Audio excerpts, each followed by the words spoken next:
les membres de la commission de santé de l'Assemblée nationale, ensuite les journalistes qui sont membres du réseau de santé, ensuite les membres du réseau sur la population, et aujourd'hui, en dernier lieu, nous sommes aujourd'hui venus à cet atelier pour échanger avec comme objectif que les députés s'approprient le contenu du texte, mais aussi faciliter demain l'adoption de ce projet de loi. Parce que nous tous nous savons que la couverture maladie universelle est très importante, parce que le président de la République, l'excellence Macky Sall, avec le plan Sénégal émergent, nous savons que la CMU fait partie des mesures sociales les plus en vue au niveau de ce secteur.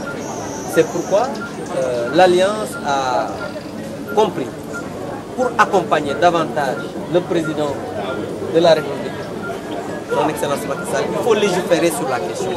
Et pour légiférer, il faut inévitablement travailler sur un avant-projet de loi. Et le ministère de la Santé, avec ses partenaires, depuis très longtemps, avec la CMU, avec l'alliance créée autour de cela, sont depuis très longtemps en train de faire le plaidoyer.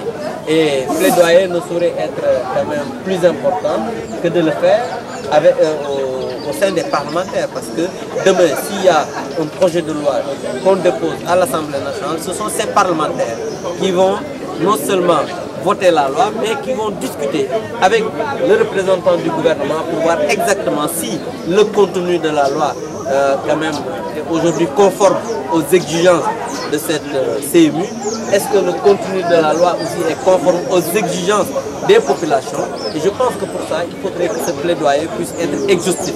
Et c'est pourquoi aujourd'hui, en tout cas, en tant que vice-président de l'Assemblée nationale, nous représentons le président de l'Assemblée nationale pour l'ouverture de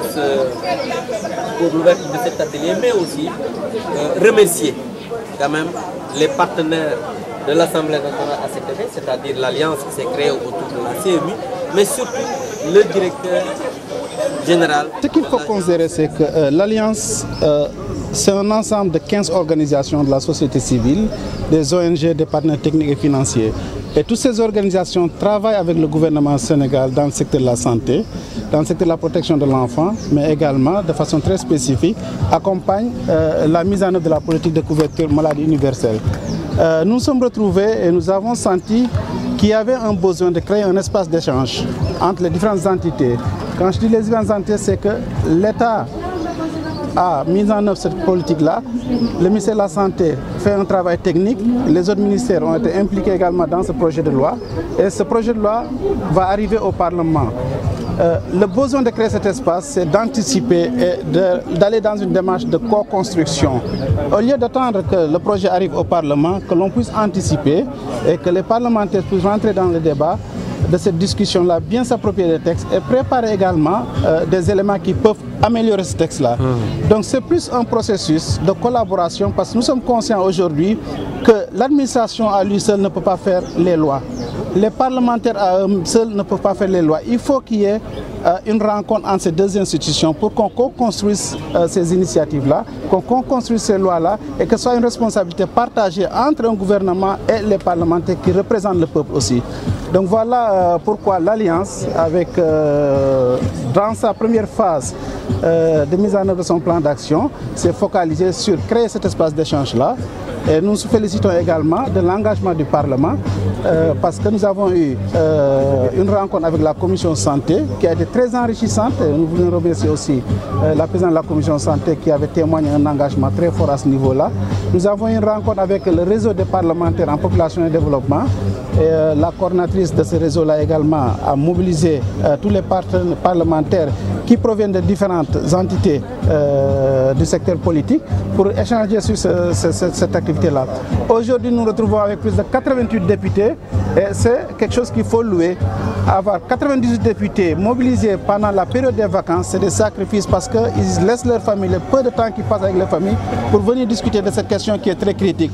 Et c'est là où, en tant qu'alliance aussi, toutes les organisations, nous devons aussi témoigner une reconnaissance vis-à-vis du président de l'Assemblée nationale qui a bien voulu aussi accompagner cette dynamique-là et mobiliser les députés et déléguer le vice-président Abdou Mbow pour venir également soutenir cette activité-là et être ici le porte-parole aussi de l'Assemblée pour organiser ces discussions. Donc voilà la raison pour laquelle également nous avions tenu à élargir cette rencontre-là à la presse pour que vous puissiez relayer cette dynamique-là. C'est une chance pour le Sénégal que tout le monde...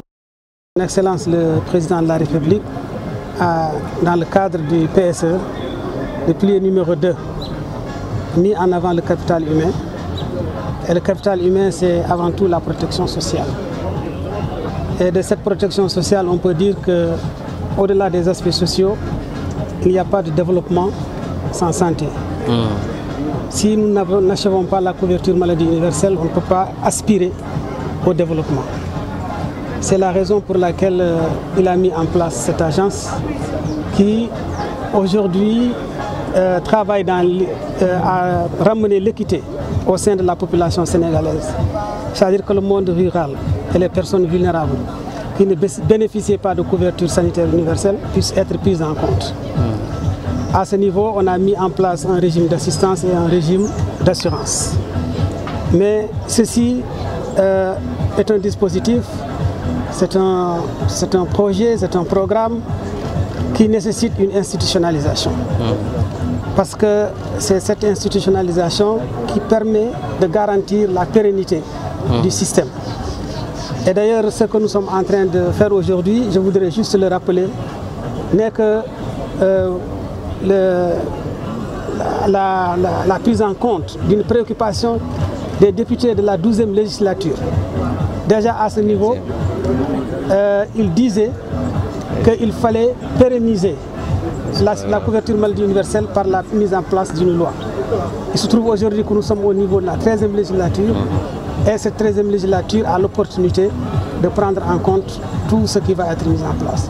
Aujourd'hui, il s'agit, en termes d'innovation, véritablement d'assurer que chaque Sénégalais, partout où il se trouve, va avoir droit à la santé. Parce que quand on l'institutionnalise en termes de loi, ça signifie simplement qu'au-delà du volontarisme, au-delà du volontariat, il faudrait prendre en compte chaque Sénégalais. C'est-à-dire que ceux qui peuvent prendre en charge leurs soins participent à la cotisation et ceux qui ne peuvent pas soient pris en compte par l'État. Et cela signifie que, naturellement, il ne faut plus d'engagement au niveau financier. Je voudrais juste rappeler à ce niveau la volonté de son Excellence le Président de la République qui nous dit assurez cette couverture, montrez-moi que vous êtes performant, je mettrai les moyens. Il s'agit donc de créer les conditions pour que cette performance soit là et que le Président de la République puisse aller de l'avant comme il le souhaite pour les populations.